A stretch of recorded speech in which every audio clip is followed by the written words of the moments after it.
Guys, hope you're doing well. This is Patrick Egon. The channel is Theoretic Patrick Egon. Today we are running a career mentorthon. Welcome to the channel and feel free. If you have not subscribed up to this point, kindly do subscribe and support us. Today we are lucky to have a chief. The big man in the house is known as J.B. Omukangala. If you don't know J.B. Omukangala, is a serious writer. Is also editor, but I think I don't want to do the introduction too much. Let him do it. Karibu. Thank you. Kindly tell us who is JB, and if possible, do explain what is JB. J.B. Omukangala is an author, and is also a teacher of English and literature. Yes, as brief as that. Okay. Yeah. JB in full? It's Javan Buire, but I don't use Javan Buire, I just use JB. That's my pen name. So, Omukangala amezaliwa wapi? I was born in Busia County. Busia County? Raised in Busia County, schooled in Busia County, up to secondary. I know the village mates wants to know. So, What else do you want to know? We want to know the exact village, No, the primary school. I went to school called Muyafa Primary School, and then went to Nyahobi Secondary School. Yes. From there you went to university, which I always talk about every now and then. I think everybody knows. No, I don't know. Are you sure I don't know? I went to KFC. Tell them. From there I went to Chuka University. Yes, and I studied linguistics and sociology. Good. So how did you start becoming a writer? I started becoming a writer a long time ago. I think when I was in secondary school. Then it's when I used to write a lot. But then I was just writing exercise books. You know, those days we were being given free exercise books. So I will take one and write my stories there. When it's full, I put aside and then take another one that way. Yeah. So your first draft was made in class? Yes. Class, which class? I think it was in form 2. Form 2? And the problem is that I don't have it. I've been trying to trace it. My younger siblings took the book and then what happened to it. So, can you tell us about that story, the Form 2 one? The Form 2 one, it was not just one story. I was writing short stories about various issues. Sometimes when we go out for sports, I find something that is so captivating, I come and write an article about it and then keep it. It's not that it was just one story flowing. No. Various stories. Then I did not know how to write just a single story as like a novel. It was just short stories. Yeah. So the first day you told someone that you want to write, what was the reaction? Actually, I didn't. I can't tell I told someone I want to write, but like my parents have never believed that writing can be somebody's occupation. And when I told my dad that I am going to study, actually wanted me to study BSc Agriculture. But when I was at university, I decided to switch and do BA General, that is linguistics. And now he has been asking me, what does someone who studied linguistics become? Because he has seen doctors, he has seen engineers and such things. So a person who has studied literature or linguistics and sociology does not have a specific title. It has been very difficult for me to convince him that it is still okay even if I don't have a title. Yes. Provided I'm doing what I like. Yeah. So I am an author, which he doesn't even like.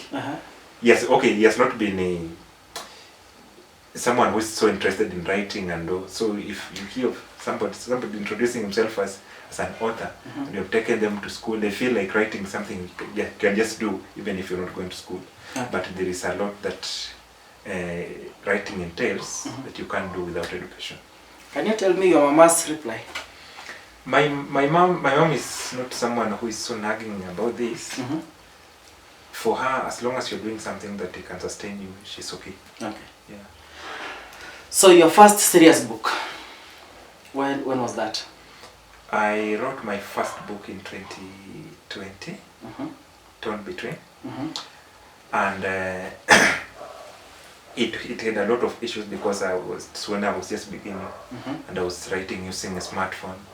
At first, it don't seem to be a book. It was just like I was writing random articles. But then something came up and said, no, I can just convert this thing into a book.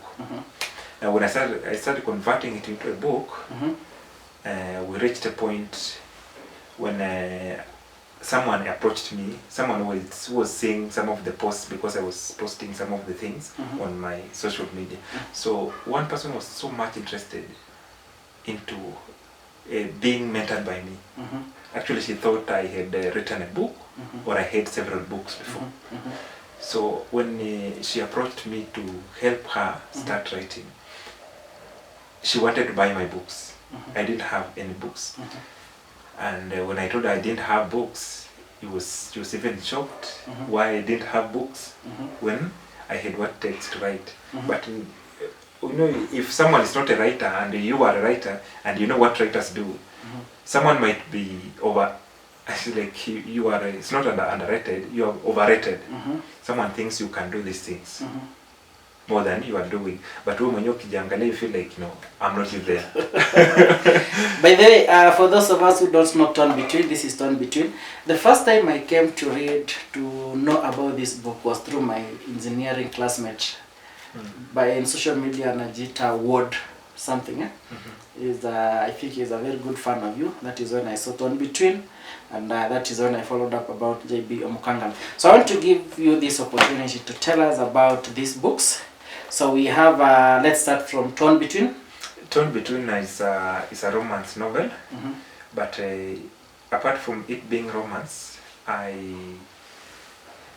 was writing it in a way that at first I wanted to write pure romance, but then I wanted to widen my scope and my audience.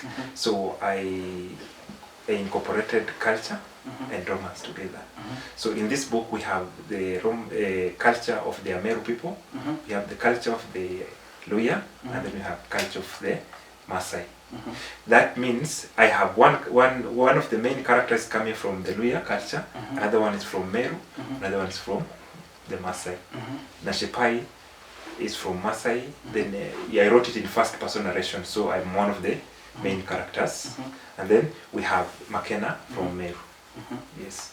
Mentioning Makena, we have a case about that. So let us go back. How did you manage to move from Meru community, Maasai community, now to the Teso? I think at the beginning I told you that I'm a social linguist. That is someone who studies people in a simple definition. So I am one person who is so much into African culture. I am so much interested in African culture and studying languages of other people. I can study a language in less than two months, and I will be able to type a few things and do a lot. That is why you like Kalenjin. Where did the love of Kalenjin come in? You know, while I was at university, I used to stay with the Kalenjin, and one fun thing that when I left campus, I was speaking Kalenjin. But immediately I left campus, the whole thing disappeared because I had nobody to speak. You know, if you learn a language and don't speak it frequently, it disappears. So it just disappeared. Now I am again trying to learn it. But now the problem is I don't have those people who will be communicating with me frequently. That's why the fluency always go down when you don't speak a language. The Kalenjin ladies and the Kalenjin men, there is a free contract here. I can be able to talk to JB and be able to have this conversation. But I think that is very inspiring, seeing this from you. Personally, I was just encouraged how you can be able to transit. You can speak about Esther, you know Esther? The one you have been tagging, the Kalin, the Bomur in that case. You can fluently go to Ameru, talking about Makena, you can be able to shift all that way. And by the way, I want to clarify one thing. The Chepu that I always talk about is not the Esther Chepkoech. That's a different person. Esther Chepkoech, I think I knew her recently, I think last year. But the other one is not this one that people think. No, don't worry. We'll come to that. Let us go to the village well and the other stories. I believe this is the youngest. Yeah. This is the baby. 2 months or 1 month. It's not even 1. It's about a month. About a month. Yes. Good. So I know. Let me mention the contributors. Huh? I know of Ash J, Author Lamwenya, Vincent, Martin Kungu, Dr. Lydia, Patrick Juma, Mshukulu, Wasilo A. Okay, it's Livwana, Lilian Mora, that is J.B, Evans Nyongesa, and Fain Riziki. This is great work. I think I have had the chance to see it. So tell us about The Village Well and Other Stories. The Village Well and Other Stories is an anthology of short stories comprising of stories that like they are talking more about us. As you can see, we have the orange color and then we have the purple color and then the red color. Yeah. And nationally, orange color is used to create awareness about domestic violence. Then purple is about gender-based violence. Now this book in short is about gender-based violence. It's about domestic violence. It's about homosexuality, drug abuse. We have teenage pregnancy, and then Patrick. We sat down. I met a friend in a wedding somewhere. He wanted to write a book with me. Then he said we can just pick a few themes where we can get authors who can write about them. Then we have an anthology. Then he was suggesting that we write about gender-based violence and domestic violence. But then when I went to sit down, I said, no, we can expand. Yes, we can have this as the overriding themes, but we can still expand and have several others that are related to the main ones. So when we sat down, we came up with various, the ones that I've mentioned, and then you know, I always have authors who want to write with me, but so like we cannot be writing every now and then. But no, when an opportunity comes up, I reach out and then we do things. But for this one, some of the people who contributed are writing for the first time. But when you read the stories, they don't look like they were written by people who was beginning, because you know, sometimes it's just some of the things that people need is leadership. Once you provide that leadership, you let them know this is the path we want us to take. This is how we want this thing to be done. So I decided to be the editor and the leader of the group. Now, when they wrote the stories, they thought they could write. Because they speak English, they write English in the field, they can still write a story. But when I read them, they can't work. So we ended up with 11 stories. But those 11 stories, we have some that had to be written almost 3 times because the guys were just beginning. Yes, you see, you know, most of the time people think that a story is English. A story is not English. A story is a plot. The message you are trying to convey. Someone might have written a very nice story with no errors, but the story is just empty. But we had some stories that had a lot of messages to convey, very crucial messages, but now the plot wasn't okay.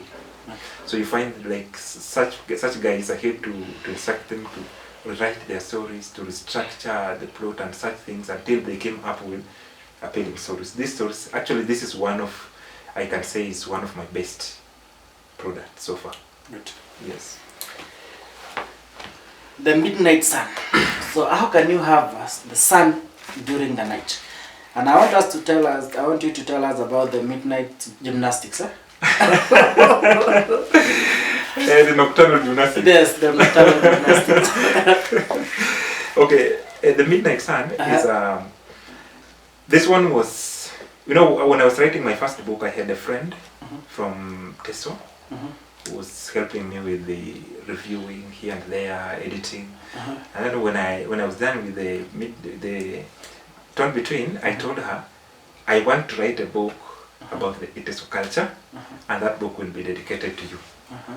That was a promise I made in March 2020 or 2021. So when we are done with the turn between, and I sold a few copies and then bought now a laptop. I told her, I want us to start writing the book, I promised. And then I was looking for stories for a storyline that can attract people. Apart from just attracting people, it being contemporary, I want it to be a message that is about the current generation. She had also told me a few things about her that were also very intriguing, and then said, I can develop themes from this and then come up with a book. But the main thing I want to do here is to convey a message to the contemporary in society, and also to tell people about the Iteso culture. So it took me like 2 months to research and write about the Iteso. So this book is generally about single parenting, the challenges that single parents, especially the single mothers go through, and then betrayal of the excitement that students get when they join universities, and then the freedom that comes with it, that make them feel like they're adult, they can make their own rights, their own choices, but then they forget the side effects of the same. So the book is generally about single parenting, challenges, and the Iteso culture. Nice one. Let's go to the last one, that is the Veiled Secrets and Other Stories. Veiled Secrets and Other Stories was my third book. Actually, I've written these books. All these books have been written in 1 year. In 1 year? Yes. The first 3 were written in 1 year. Now this one was an idea that I came up with in around October. And then I reached out to a few authors. Some of them accepted, some did not. But for me, once I've set out, I want to do something, I always do it. Whether a section will reject or not. I set a deadline, I want to do this, and I must do it. So I reached out to a few people. We agreed that we are going to write stories, but this one now is not themed. Unlike the Village Well, which is a themed anthology, this one was not themed. You just general. Yeah, you want to write a story about anything that you feel you can write. Okay. Now, Veiled Secret ended up being a book that talks more about families and the secrets that families always hold. That at the end, they come to haunt most of the family members. See? Now, in the book, we have several families that are falling apart because of the secrets that were kept either by the parents or by the children. And at the end, when they are revealed, we find that most of the families are falling apart because of that. So it was just a coincidence. It's not that we had agreed that we were going to write that. No. Yeah. Good. This is inspiring. Thank you. You are doing some great work. Thank you. So let us go back, and I want to ask you this question because you have been able to interact with various people in the writing career. So tell us about the writing and the publishing industry in Kenya. What do you think about it? The writing and publishing industry, you see, in Kenya, it is dominated by traditional publishers. And the traditional publishers are publishing work that is school-based. If you take your book to a traditional publisher that is about, you are just writing a novel for adults, that book might take even years before it is published, or before it's rejected, not even published. Yes. Now, writing and publishing in Kenya is not expensive and it's not cheap. It only seems to be cheap if you're doing it traditionally, but it's not cheap because you're not going to pay anything when you publish traditionally. And once you publish traditionally, these guys are going to get to reap more from your work than you are going to do. Or you will be, hata ukiangalia kwa rights, it is the rights, you own the rights on the book. Now the book is yours. But the book is yours, and royalties that you are receiving on each book is like 6%, 7%, 10% at most. And you will write your book, submit to the publisher, they will publish the book, they will sell in the country, outside the country. You will not know how many copies have been sold. You will get royalties maybe once or twice a year. and they will choose how much they're going to give you, because you don't know how many copies have been sold. If they tell you they have sold 200 copies, it is that 10% of the 200 copies, which is very frustrating. Yeah. Now we have people who think that once you've decided you've ventured into writing, then you are a rich person. That is not the case. In fact, if you once you venture into this industry with the mentality that you are going to become rich, you will quit immediately. You will. You just have to become a writer because you have a message to convey to the readers. But if you become a writer because you want to make money, become rich, it's not going to happen. Yes. And writing is not something you write today, tomorrow you are rich. It is an investment that, yes, you will be getting a few things, some profits here and there, but it's not something that happens abruptly. Okay. Now, we have those, what we call the upcoming authors, who try to go the traditional way, but still they don't do it that much. Now, assuming I was publishing these books with traditional publishers, maybe I wouldn't have published 3 books in 1 year. You know? But I'm doing what we call self-publishing. Self-publishing is where you do almost everything yourself. And doing almost everything myself has exposed me to a lot of things. I have learned a lot of things. I didn't know how to edit. Even if you read my first book, had a lot of errors. I used to think that I had edited the book. But it had a lot of issues. I had to sit down to do it, and I still feel like it has to be re-edited again. But now if you look at the Village Well and other stories, that's a book that is very well edited. From language, structure, everything's okay with that. Yeah. Now, even if you look at the Midnight Sun, you know, there's that growth that people always undergo. When you do something for a very long period, you tend to grow. So from the beginning, I always want my readers to see the difference from my beginning and where I am. Yeah. Now, so far, I can say people who are doing what we call self-editing, self-publishing, stand a chance to make more profits than those who are doing traditional publishing. But if you are good at marketing, you will. Writing a book is one thing, selling it is another. You can write as many books as you want, but they will be here with you. Nobody's going to buy them. So writing a book, actually the hardest part of writing a book is marketing it. Yeah. Not just writing, editing, and doing all those things. If you develop the skills, you master the market, you are going to read from your work. But if you are the person who thinks that you have written a good book, not people are just going to buy because you are famous, it's not going to happen. So that you can proceed and talk about something about writing. I know these viewers, they want to know about McKenna. McKenna? Yes, is it true? And then before you mention if McKenna is real, you can just share your Facebook page where I've been reading about McKenna. My Facebook page is J.B. Omukangala, author. You will have to look for a page that has about 70,000 followers. Yeah. Another one has 20,000, 22,000 followers. Both of them are mine, though the other one is used for entertainment more. But J.B. Omukangala is my official page. I'm also on Twitter, JB_Omukangala. Okay. Yes. So tell us about McKenna. McKenna is my wife. Seriously? Yes. Hey! So McKenna from Mel. Now you see, it is real. And I must thank McKenna because he allowed him to come here. So he's at school. So he sneaked. Okay. But I don't ask for permission like some other men we know. So let us go back and say, in your writing journey, the point you felt like now I am about to give up. When I finished writing my first book and submitted to a traditional publisher, that's when I thought I should give up. Because they frustrated me for almost a year. They never did anything, not even reviewing my work.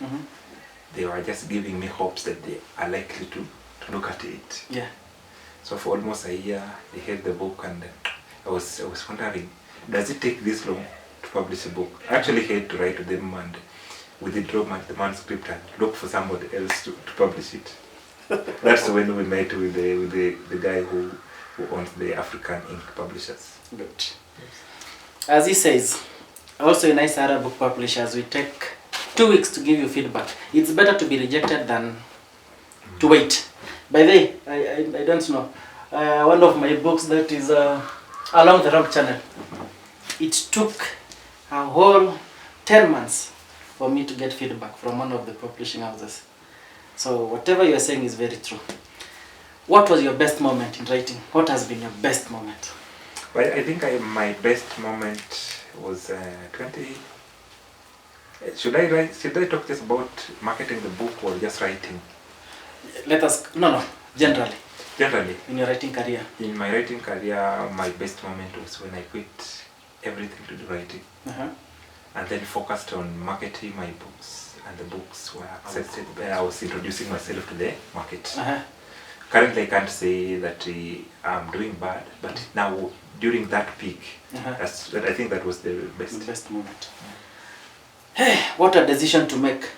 You just woke up one day, you said that I don't want to be in class again. I want to go out. Actually, I published my book a few months after schools had been closed, and I was in a private institution, so there was no salary that is. I was doing some jengo, carrying luggages and such things. But now when I was sending money to this guy to have my book published, I was working as luggage. Someone has bought something here and wants it to be taken elsewhere, pays you 50 bob, you carry. Another one will come and buy something else, you carry. You also work in a grocery somewhere, such things. But now when my book was out, I felt like I didn't have enough time to do the marketing and to be part of everything, because this is my product. One of the things that make most of the writers fail, they feel like once you've written the book, it has to sell itself. You actually have to be there for it. It's like a baby. You have to help the baby walk. You don't just say because the baby is not physically challenged, then the baby should just walk. You should help the baby sit, crawl, walk. Yeah. Let's come back to who has been inspiring you. The writers outside there, you can mention anyone else, but let us start from the writers, especially in Kenya. Who kicked this? Francis Mbuga was one of my favorite writers in Kenya. And then also when I was a teacher, I used to like the work of HR Olekulet. Good. Yes. We are together there. I read The Bandits of Kibi when I was in high school. And then when I was again teaching, The Blossoms of Savannah came up, and it was so nice. And outside Kenya, we also have people like John Ruganda from Uganda. That guy used to write very Shades nice. of Tenderness, and then there's another one called The Burdens. Yes. He's a very good writer. So these are the people who have inspired you, and I think they made the revolution. So let us go 5 years from today. What are we seeing from you? Actually, 5 years from now, it's not even 5 years too long. 2 years from now, I will be brand. I want to be a brand in such a way that I'm starting next month. I'm starting something that will look like a label, like the music label you will see, like the Wasafi things. Now, I am not planning to go to traditional publishers, but if they approach me, I'm going to work with them. But we shall have to discuss and agree on how we are going to do it.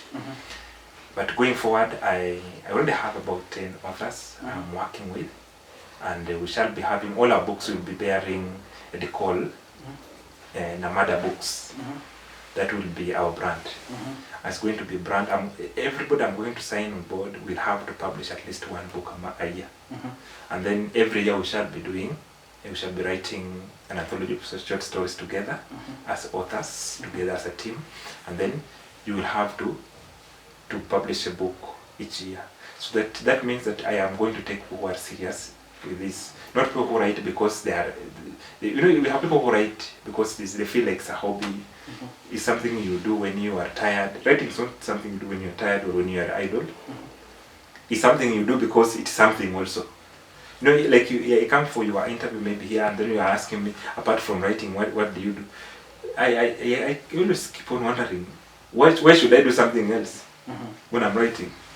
Why are you not writing? Why are you not asking like the police officers what they do apart from being police officers? You can still. I always believe that if you take a pen serious, a pen can feed you more than a sword. That is if you take it serious. But if you want to write because others are writing, because you are idle, it's not going to happen. So 2 years from now, I will be a brand. Namada Books will be a very big brand. We will be having authors because we already have a team of editors who are now going to work on every book that we're going to produce. If you will not be part of the team, we can still do editing for you.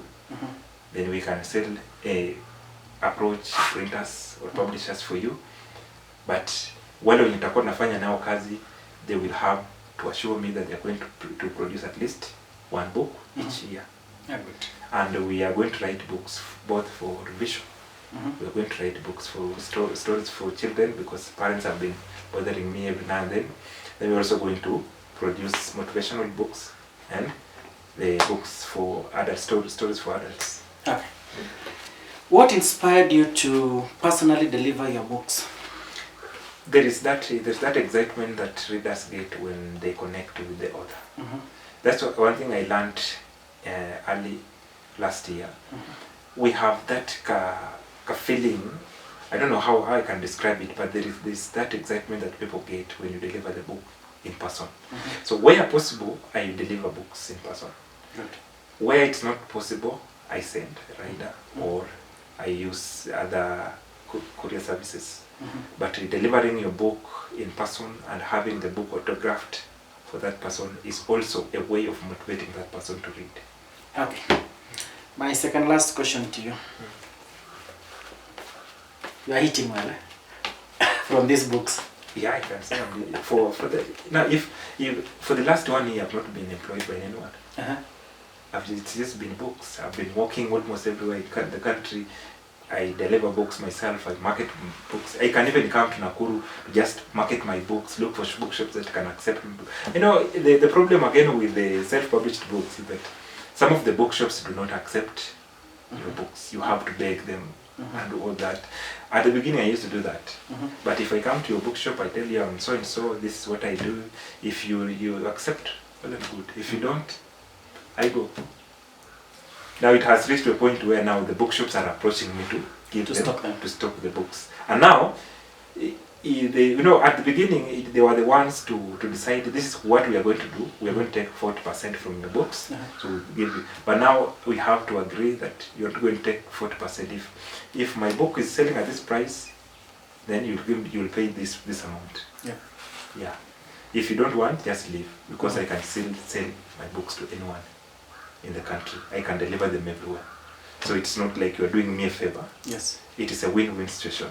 So if you take at this percentage, it's okay. If you don't, it's still okay. I want you to talk to this particular aspiring writer. I want you to tell them that writing is starting the first sentence and other stories. Now we have actually in my inbox we have so very many beginners who are approaching me. You know, someone is coming to me to ask how much it costs to produce a book, and that person has not written a book. If you are a serious author who wants to know how much it's going to cost you to publish a book, then that is the easiest way for you to fail to publish that book. First, get the book. Now start pushing to get it published. You don't have to come here and ask me how much it's going to cost you. I don't know the size of your book. I don't know what kind of book you are writing. Does it have illustrations? Does it have? Which kind of cover do you have? Can you do the editing yourself, or you need? Now I cannot tell you how much it's going to cost. Yes, there is that. But then people think that once you have published a book, you are paid, like for example, you paid 50,000 to the publisher to publish your book. That is all. You just be going to take books. That's not what happens. For self-published books, we have what we call publication fee. We have what we call the printing fee. every time you want books, you will pay money to get the books. No. But now someone wants me to tell them it's 100,000 shillings, and then they think once they will get any number they want. No, that's not how it works. First get the book itself, then approach me, tell me I have a manuscript and it is this size. Is it edited or not? It's not edited. Okay, editing is likely to cost you this amount. Then publishing, if we use this publisher, might cost you this. If we use this publisher, it might cost you this. If you don't know how the cover will look like, the editors will look at the work, then suggest a cover for you. But if you can design the cover, do everything for yourself, now we are just going for printing, this is how it's going to cost you. You see? Now, writing for an aspiring author, write a book first. Don't start looking for the cost. You have not written a book. Write the book first, then come and look for the publishers when you have the manuscript. You don't go to the market to sell a goat that you don't have. How much are you selling goats here? I want to bring mine, and you have left yours at home. It doesn't happen that way. Good. But if you are a writer thinking that you want to write a book and become rich, also forget. Just write because you feel like it's your talent, you have a message to convey. Whether it is going to hit the market or not, that should not be your worry. But if you place that, the monetary aspect first, then you are likely to be disappointed. I'm proud to have this discussion. Thank you. First, as being one of the writers, and as at the same time being one of the publishers out there who have been inspiring and supporting writers to come up in Kenya. I think this is a good platform. So before I let you out, I would like you to share, because I know most of us will want to connect with you. Do you have any other social media platforms and your phone number in case you want to reach out to you? I prefer, if it is personal, I prefer WhatsApp. 0739 796 190. I will give you any information that you need from me, apart from my bank account balance. I have people who are asking, oh, I want to publish, I want to do this, I want to edit. I have people who are approaching me for me to edit. I've already, I told you, it's when you are starting and you want to grow. Once you become determined, you are likely to grow. Yes. And if you do it with passion, you are likely to hit new levels very fast. Yes. I have people who are approaching me to edit their work. I've actually edited one book for children for a certain company. I've also edited a novel. Next month, we are likely to be, now I will be working as a team. I don't want to do it as an individual, because for me, I can do what you call structural editing. I can do copy editing, but now what you call proofreading, sometimes I don't do it well. Yeah. So we'll be having a team that will be doing all this. I have very good people who helped me when I was working on this. Actually, they were very good people. Okay. Some of them are doctors, some are professors, some of them are lecturers. So we are going to have a team of Namada editors. We'll be working on your work. If you present it to us, we do it our level best. To ensure that when that book comes out, nobody's going to tell you this book is not well edited. And that is one of the challenges that most of the self-published authors are facing, having their work efficiently edited. We are going to do it timely. Come on, prepare 2 months, depending on the size of the book, 2 months, 1 month, and we are going to work within that time frame. Kwa Facebook, anaitwa J.B. Omukangala author. Then the number I'm share, but you'll still be able to write it down here. It's a good one. Thank you so much for coming for this interview. Welcome. I think I'll give you the chance to sign out and tell people to subscribe to the channel, Patrick Egon. Kindly do that. Thank you. If you are watching this, please subscribe, share. Let's reach a bigger audience. For this is a channel where we can have people who have talents but have not had the chance to get a bigger platform. So if you share, you are helping another person who will come here, so that their message is going to reach a wider audience. Thank you for watching and subscribe. Asante sana.